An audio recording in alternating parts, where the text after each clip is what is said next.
his name is... It's John Bunday.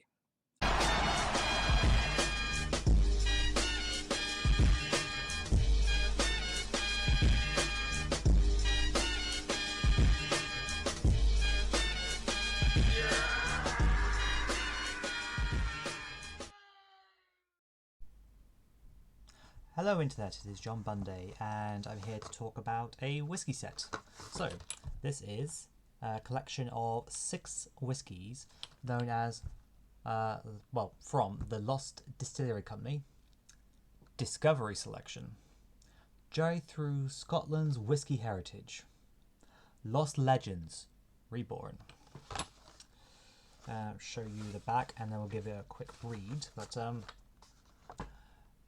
handcrafted whiskey, styled on long ago closed distilleries. In the last century, almost 100 of Scotland's malt whiskey distilleries have been closed or destroyed. This accounts for nearly half of all distilleries that have ever existed in Scotland. Global economic downturn, overproduction, world wars and prohibition have all contributed to the loss of so many distilleries. As a result of all of these factors, many unique and venerable brands have been lost to the world. Until now. So, oddly though, they show 7 along the bottom, but there's only 6 in the pack. So, okay, so I will go through should probably preface this. I'm not tasting them now. I actually did a taste testing with a friend of mine. He came over. We got very drunk, I'll be honest. We drank all these and then grabbed a bottle that was open and played computer games and got very twatted until about just after midnight, and I felt horrible the next day. So this is a couple of days later than when I drank them because I just I haven't been that hungover in ages, which was great when I had to work as well. Probably not as bad as if I had to have the children all day, but anyway, so, okay, we'll start with the first one. Let's see, so,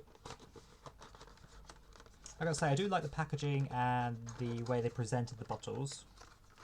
So the first one, and I'm also having to read my notes from my phone, because in case if I was too drunk to remember what they were like. So this is Oknagi. Hopefully I have pronounced that correctly.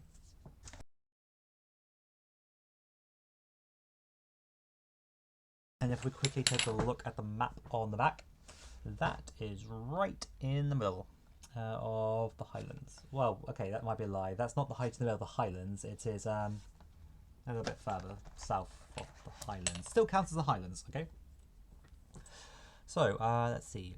These are all count as blended because they've taken current whiskies, blended some together, and to get what this should be like. So, they don't say, but I'm on here. Maybe you can find out online, but I'm guessing that they have taken, bought these bottles at auction and then got master tasters to, figure it out. Anyway,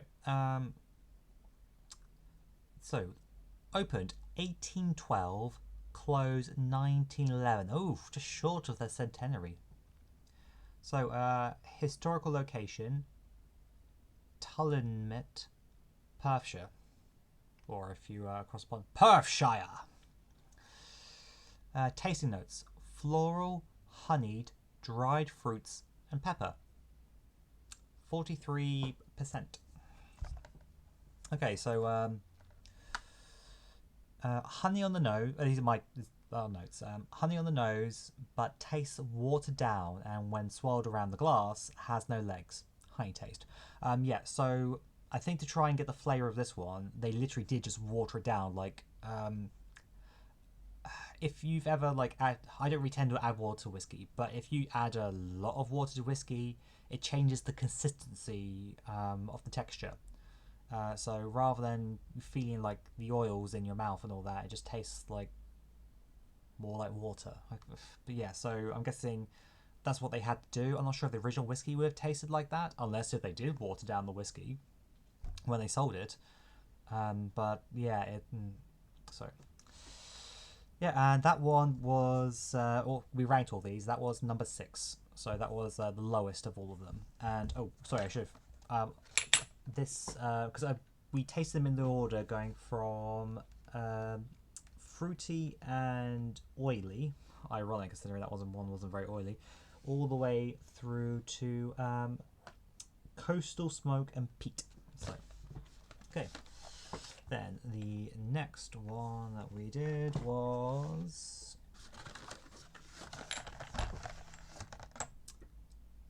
Towimore. Towimore? Towimore.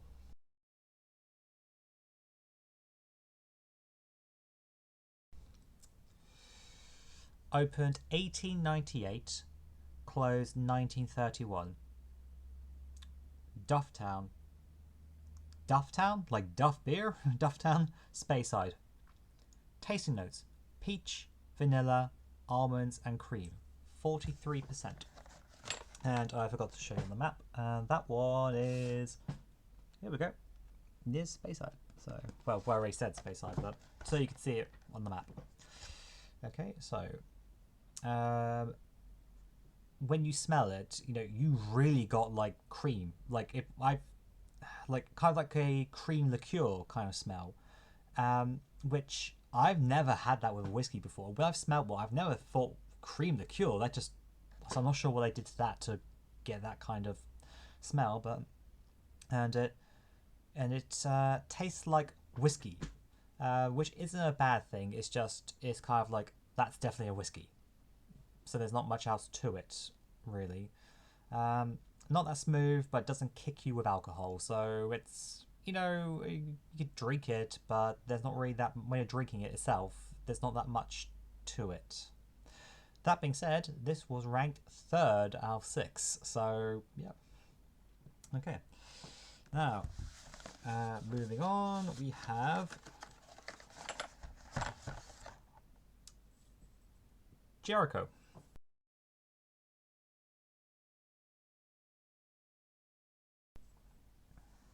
Opened 1822, closed 1913. Aberdeenshire. Tasting notes: fruitcake, tangerine, herbs, and vanilla. 43% again. And for those very curious, let's see, Jericho is there. Okay, not far from the last one. Okay, bottle smells peaty, but the glass doesn't. So when what we did with each of them, we like opened it up and then kind of smelt it, and then poured it and then smelt it. But when we smelt it from the glass, you don't get the peatiness. So which it kind of then smelled of dried fruitcake. So I'm not sure how they managed that. Like when it's in the bottle, it peat, but as soon as it gets contact with the air, it changes to being like a fruity kind of smell. And also, it tastes peaty as an aftertaste. So the first sip, you don't get that peatiness, but as you swish it around, it then kicks in. So, which is quite a nice experience. It's like, you know, very well balanced between the sherry with the peat. An easy drinking, enjoyable whiskey, even if you don't like peat. So, because some people are like, oh, I don't like peaty whiskies. This one would probably actually win you over. And this actually was ranked number 1 out of all 6. So yeah, that we would probably actually get a bottle of that, you know, if given the opportunity. Now, next one. So sorry, but we've already had the best of the bunch, so it's downwards from here. Next one is Gurston.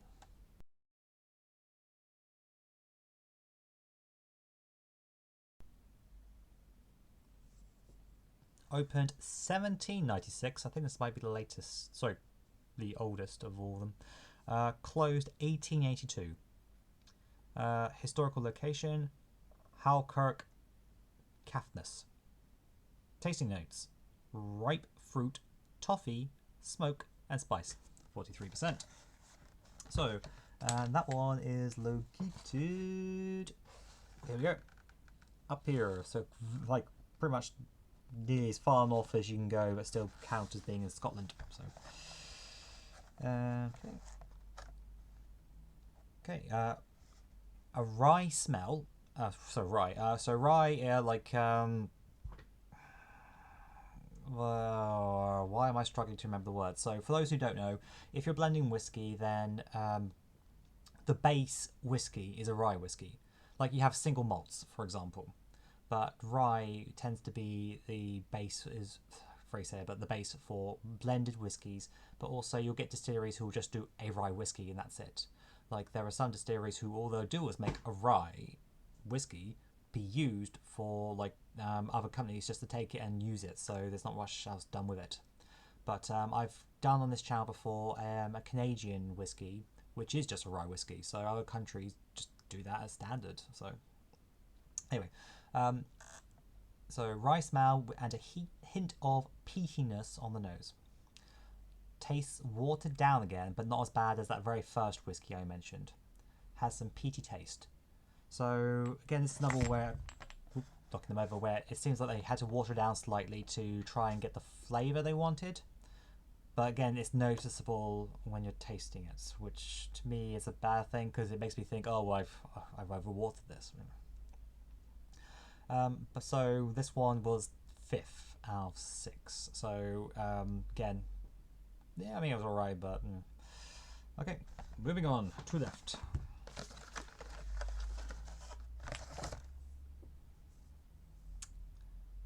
Dalaroon.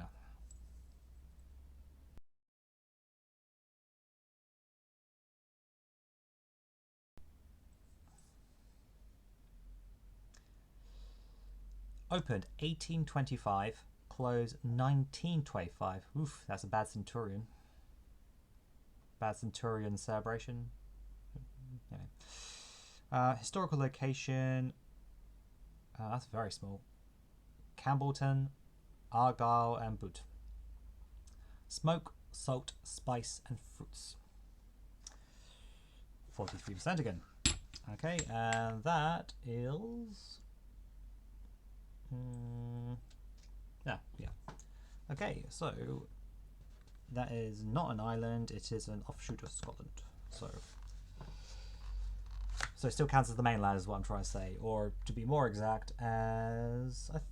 does that count as a lowland? I mean, it's technically... If you're putting a line through the map, yes, but it's connected via part of what I would say is the Highland, but Scottish people, tell me if I'm right or wrong.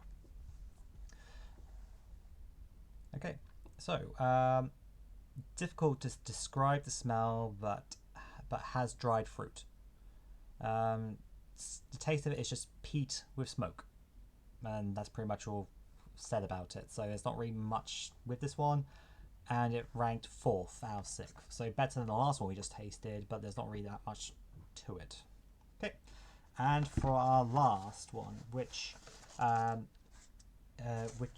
you know, as we've been going along, and it should come as absolutely no surprise that one that is considered to be the most of the coastal smoke and peat would be one that is from Islay.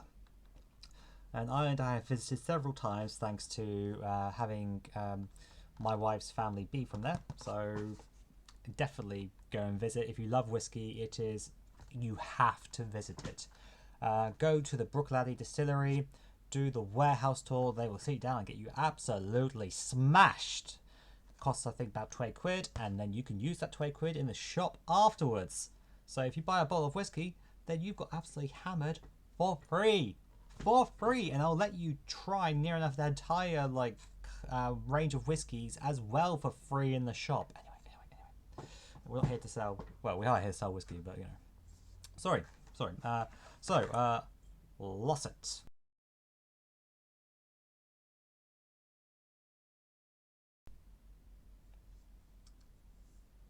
Opened 1817, closed 1867. So it lasted 50 years. So historical location, Ballygrant, Islay. Peat, almonds, pears and pepper. Okay. Nope. Shit. definitely smells of pear, but then shifted to peat. So like I remember when I first smelled this, I was just like you really got a strong smell of pear from it. But then as again it kind of like got the air into it, that shifted then to peat. No, sorry, literally like my message that I wrote here. Not sure how drunk we were at this point, but definitely smells of pear, but then shifted to peat. ... How the fuck did that happen? Question mark. It seems to be slightly watery. It's good, but wasted potential. The aftertaste is interesting once you've swallowed, another taste kicks in. This is a complex drink, which I would expect from Isla. So, and it was our second out of all 6. So good, but like I say, kind of wasted potential. But it was a very interesting drink, and another one which probably like to have the bottle just to like have that again. So yeah, but then that is the we're all done now. I hope that has been an interesting look at some Lost Distilleries. I'm still not sure with the ones that taste like they've been watered down if that's what the original bottle would have been like, but oh well. I doubt I'll ever buy an original bottle of any of these, because I'm guessing that if they were at auction, they would probably be in the tens of thousands or hundreds of thousands. So, oh well. Anyway, I hope you enjoyed that, and I will catch you next time.